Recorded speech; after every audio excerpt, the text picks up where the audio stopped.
വാപ്പിച്ചിയെ കെട്ടിപ്പിടിച്ച് ഉമ്മ നൽകി ദുൽഖർ. മമ്മൂട്ടി ഇനി ലണ്ടനിൽ. നടൻ മമ്മൂട്ടിയുടെ തിരിച്ചുവരവിനോളം ആരാധകരിൽ സന്തോഷമുണ്ടാക്കിയ മറ്റൊന്നും ഈ അടുത്ത കാലത്ത് ഉണ്ടായിട്ടില്ല. ആരോഗ്യ പ്രശ്നങ്ങൾ കാരണം സിനിമയിൽ നിന്ന് ഇടവേളയെടുത്ത അദ്ദേഹത്തിനായി മലയാളികൾ ഒന്നടങ്കം കാത്തിരിക്കുകയായിരുന്നു. പൂർണ്ണ ആരോഗ്യത്തോടെ മഹേഷ് നാരായണൻ ചിത്രം പാട്രിയാറ്റിന്റെ സെറ്റിൽ മമ്മൂക്ക ജോയിൻ ചെയ്തതും കേരളക്കരയാകെ ആഘോഷമാക്കി. പാട്രിയാറ്റിന്റെ ഹൈദരാബാദ് ഷെഡ്യൂൾ പൂർത്തിയാക്കിയ സംഘം ഇപ്പോൾ ലണ്ടൻ ഷെഡ്യൂളിനായി ഒരുങ്ങുകയാണ്. ലണ്ടനിലേക്ക് പോകാനായി നെടുമ്പാശ്ശേരി എയർപോർട്ടിലെത്തിയ മമ്മൂട്ടിയെ യാത്രയയക്കാനെത്തിയത് മകൻ ദുൽഖർ സൽമാനാണ്. ഇരുവരുടെയും വീഡിയോ ഇപ്പോൾ സോഷ്യൽ മീഡിയയിൽ വൈറലാകുകയാണ്.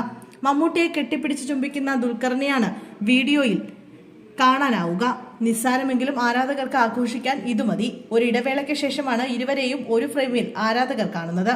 ഇതിന്റെ സന്തോഷവും ആരാധകർ പങ്കിടുന്നുണ്ട്. മമ്മൂട്ടിക്കൊപ്പം ഭാര്യ സുലുവിനെയും മകൾ സുറുമിയെയും വീഡിയോയിൽ കാണാം. അതേസമയം 11 വർഷങ്ങൾക്ക് ശേഷം മലയാളത്തിന്റെ സൂപ്പർ താരങ്ങളായ മമ്മൂട്ടിയെയും മോഹൻലാലിനെയും ഒരു ഫ്രെയിമിൽ കാണാൻ കൊതിച്ചിരിക്കുകയാണ് മലയാളികൾ. ശ്രീലങ്കയിലാണ് പാട്രിയാറ്റിന്റെ പ്രധാന ഭാഗങ്ങൾ ചിത്രീകരിക്കുന്നത്. മമ്മൂട്ടി കമ്പനിയും ആശീർവാദ് സിനിമാസും ഒരുമിച്ചാണ് ചിത്രം നിർമ്മിക്കുന്നത്. ആൻഡോ ജോസഫ് പ്രൊഡ്യൂസറും സിയാർ സലീം, സുഭാഷ് ജോർജ്, മാനുവൽ എന്നിവർ കോ പ്രൊഡ്യൂസറുമായ ചിത്രത്തിന്റെ കഥയും തിരക്കഥയും മഹേഷ് നാരായണന്റേതാണ്. കുഞ്ചാക്കോ ബോബൻ, ഫഹദ് ഫാസിൽ, നയൻതാര എന്നിവരും ചിത്രത്തിൽ പ്രധാന വേഷങ്ങളിൽ എത്തുന്നുണ്ട്.